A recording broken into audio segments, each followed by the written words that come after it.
రెడ్డి గారు ఒక సవాల్ను నాకు వేయడం జరిగింది.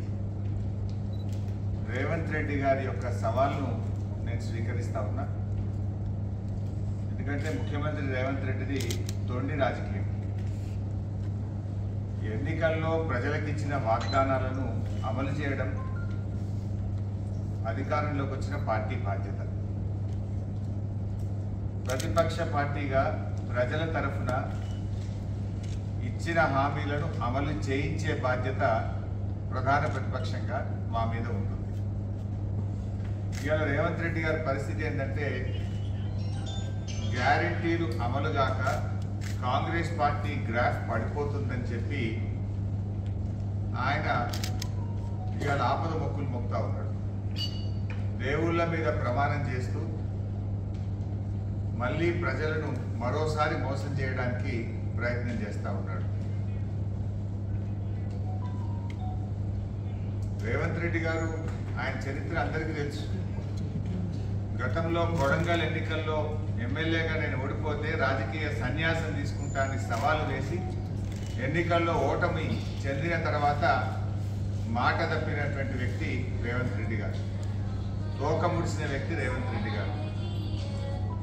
అధికారంలోకి వచ్చిన మొదటి రోజు డిసెంబర్ 9వ తారీఖు నాడు 2 లక్షల రుణమాఫీ చేస్తా అని చెప్పి ప్రతి ఎన్నికల ప్రచార సభలో చెప్పి మాట తప్పింది రేవంత్ రెడ్డి గారు.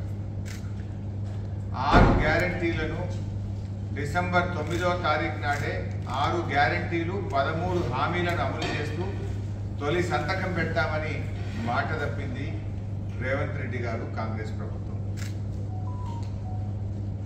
6 గ్యారెంటీలు 13 హామీల మీద మొదటి అసెంబ్లీలోనే చట్టబద్ధత తెస్తాము, దాన్ని చట్టం రూపంలో గ్యారెంటీని ప్రజలకు ఇస్తామని చెప్పి మాట తప్పింది రేవంత్ రెడ్డి గారు, కాంగ్రెస్ ప్రభుత్వం.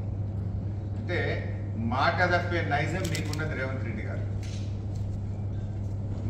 మడమదిప్పని పోరాట చరిత్ర మా బీఆర్ఎస్ పార్టీకి ఉన్నది. ప్రాణ త్యాగానికైనా సిద్ధపడ్డాడు మా నాయకుడు కేసీఆర్.